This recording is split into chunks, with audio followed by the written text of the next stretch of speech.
कि सारे जहां से अच्छा हिंदुस्तान हमारा, हम बुलबुले हैं इसके, ये गुलसिता हमारा, मजहब नहीं सिखाता आपस में बैर रखना, हिंदी है हम, वतन है हिंदुस्तान हमारा।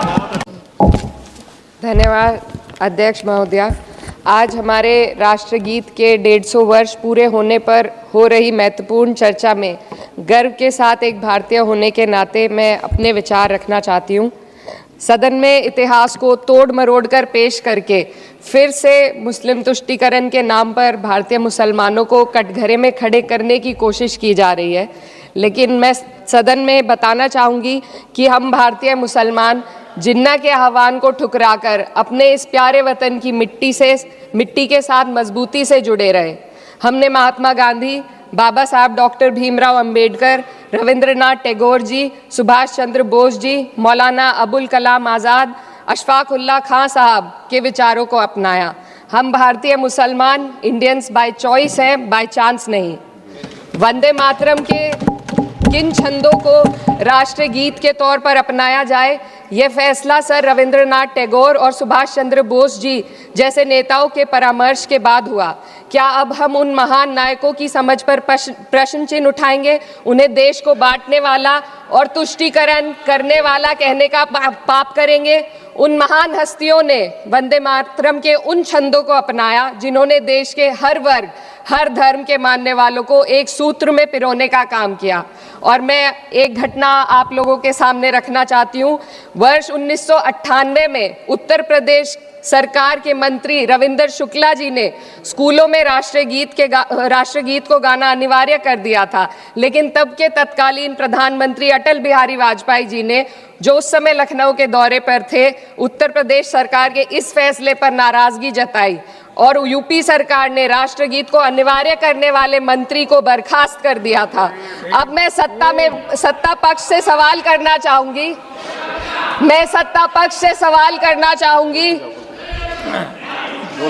बोलने दीजिए।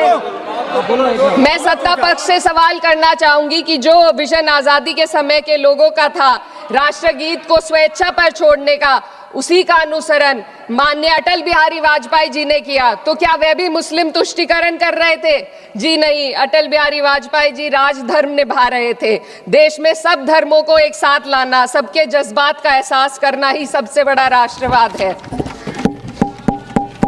माननीय अध्यक्ष महोदया, आज हमें वंदे मातरम के असली भाव को समझना जरूरी है।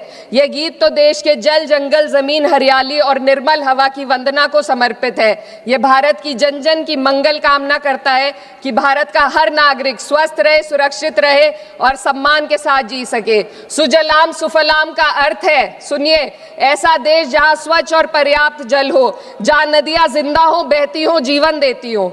अध्यक्ष महोदय, लेकिन अब जरा यमुना का हाल देखिए। दिल्ली प्रदूषण नियंत्रण समिति की 2025 की रिपोर्ट बताती है कि यमुना के कई हिस्सों में बीओडी स्तर 127 mg पर लीटर है तक पहुंच चुका है, जबकि किसी जीवित नदी के लिए ये 3 mg पर लीटर से कम होना चाहिए। ये सिर्फ नदी का संकट नहीं है, ये किसान का संकट है। नमामि गंगे के नाम पर हजारों करोड़ रुपए खर्च हो गए, लेकिन सच्चाई ये है कि आज भी गंगा और यमुना के किनारे किसान मजबूरी में उसी जहरीली पानी से खेती कर रहा है। वही जहर अनाज में उतरता है और वही जहर किसान की जिंदगी को धीरे धीरे खत्म कर देता है। अध्यक्ष महोदय, जब पानी जहर हो जाएगा तो सुजलाम कैसे होगा? जब किसान बर्बाद होगा तो सुफलाम कैसे होगा?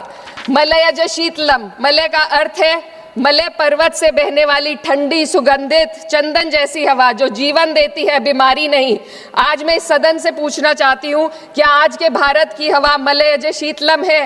नहीं अध्यक्ष जी, बस संसद से बाहर कदम रखिए, एक गहरी सांस लीजिए। ये चंदन की महक नहीं, ये जहर है जो आपके हमारे फेफड़ों में उतर रहा है। दुनिया के 20 सबसे प्रदूषित शहरों में से 13 भारत में है। दिल्ली की हवा में सांस लेना मानो रोज 20 सिगरेट पीने जैसा हो। भारत हर साल सर्दियों में जहरीली हवा के प्रकोप में घिर जाता है, AQI गंभीर स्तर पर आ जाता है, ठंडी हवा का सपना अब gas chamber, ma'am 2 minutes, gas chamber की हकीकत बन चुका है। हम वो देश हैं जहां सरकार प्रकृति पर बने गीत का मान मर्दन तो करती है, पर उसी प्रकृति, जंगल, हवा, पेड़ को बचाने वाले कानूनों को धीरे धीरे खुद ही खत्म कर रही है। ये है आज के हमारे मलयज शीतलम की अफसोसजनक सच्चाई। अगर हम हवा को साफ नहीं कर पाए तो न सुजलाम बचेगा न सुफलाम बचेगा।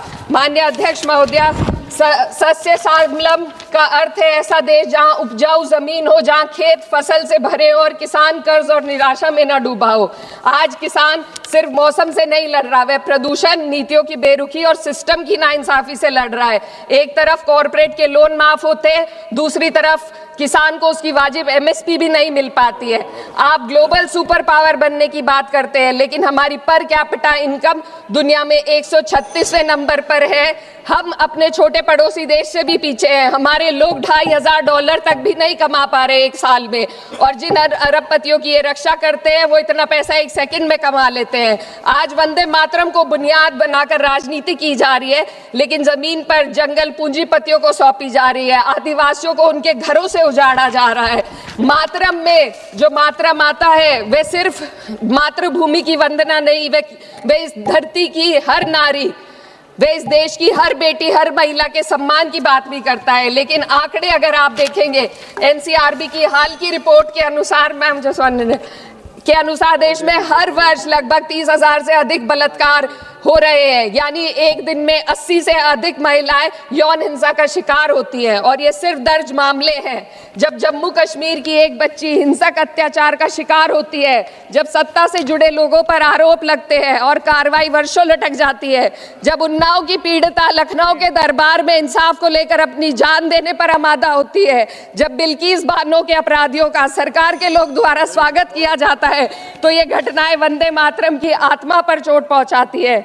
मैं अध्यक्ष महोदया बस यही कहना चाहती हूँ अपनी बात को अंत में रखते हुए कि वंदे मातरम सिर्फ अतीत की ललकार नहीं, ये वर्तमान की जिम्मेदारी है, ये आत्मा मंथन की घड़ी है। यही समय है कि हम वंदे मातरम को सिर्फ नारा नहीं, नीति और जिम्मेदारी बनाए। और अपने जज्बात को मैं आलमा इकबाल साहब के तराना हिंद के साथ इस सदन में रखना चाहती हूँ कि सारे जहां से अच्छा हिंदुस्तान हमारा, हम बुलबुले हैं इसके, ये गुलसिता हमारा, मजहब नहीं सिखाता आपस में बैर रखना, हिंदी है हम, वतन है हिंदुस्तान हमारा। श्रीमती लवली आनंद।